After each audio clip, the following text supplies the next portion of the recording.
What is up, y'all? Welcome back to another video. So recently I had to re-zero my optic on my carry gun because this is an RMR. I love the RMRs, but the only thing that I hate about them is that I have to remove the optic to replace the battery. And it's about that time of the year to replace the battery. So I did that and had to re-zero my optic. Now, talking to my buddies, we're trying to arrange range trips, and we usually go to an outdoor range, but I wanted to go to an indoor range because I wanted to zero my optic, and I prefer to zero my optics indoors. So we're having a conversation and they're asking me, well, why does it have to be indoors? And it goes down a rabbit hole about zeroing your optic versus sighting your optic. And I feel like a lot of people are walking around with guns that they're saying are zeroed when in fact they are not. They are actually sighted in. And there is a big difference. Now, does it really matter in the scheme of things? Yes. Yes, it does. So today that's what I wanted to talk about.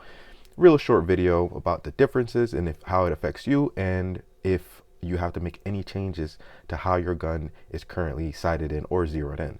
So the biggest difference between a zeroed optic and a sighted in optic is, did you do it on a bench? That's it. Did you do it on a bench?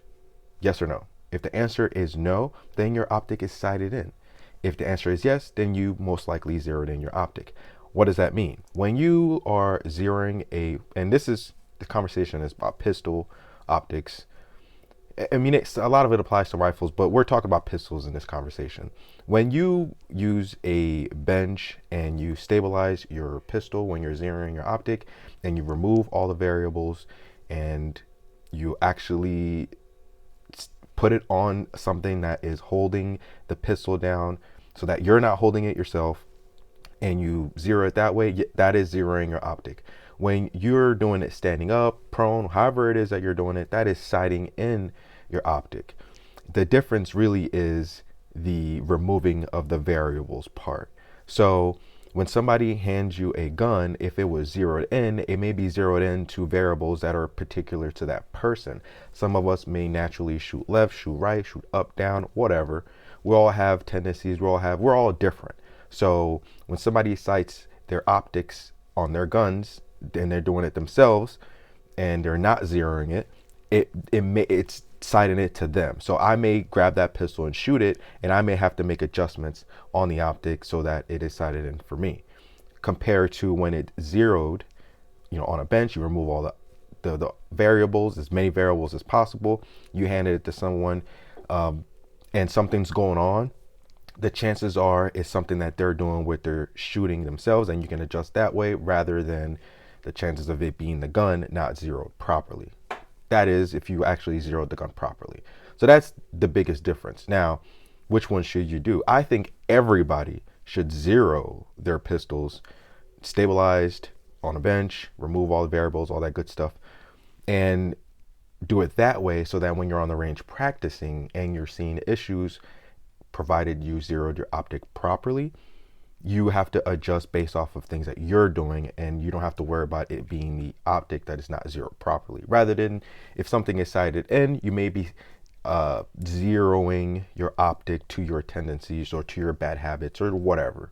So at least that's my opinion. Someone out there who is more articulate on these matters can comment and let me know in the comment section if I'm correct or not. I believe I am, but if you can explain it better, please be my guest. But that is how I usually explain it to my friends who need things explained in layman's terms.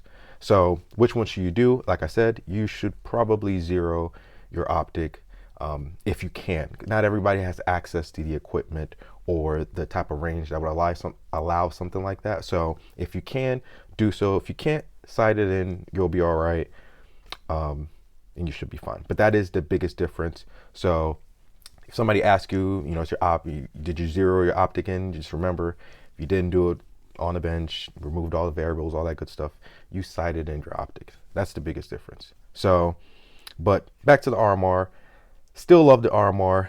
I think that is good practice every year, when I replace the batteries to, re-zero my optic and make sure everything is working properly, and that I actually know what's going on with my optic. And I don't just throw things on guns and expect them to work when I need them to work. So I don't want to just point and shoot and expect the dot to be there. I want to know what's going on with it, and I want to know that it's sitting properly. I want to know that it's zeroed in properly. I want to be familiar with the tool that I, hopefully may potentially save my life one day. So that's the biggest difference. Real short video today. I just wanted to share that with you guys because surprisingly, a lot of my buddies, and granted, they're not big gun guys, so it's granted that it's bound to happen.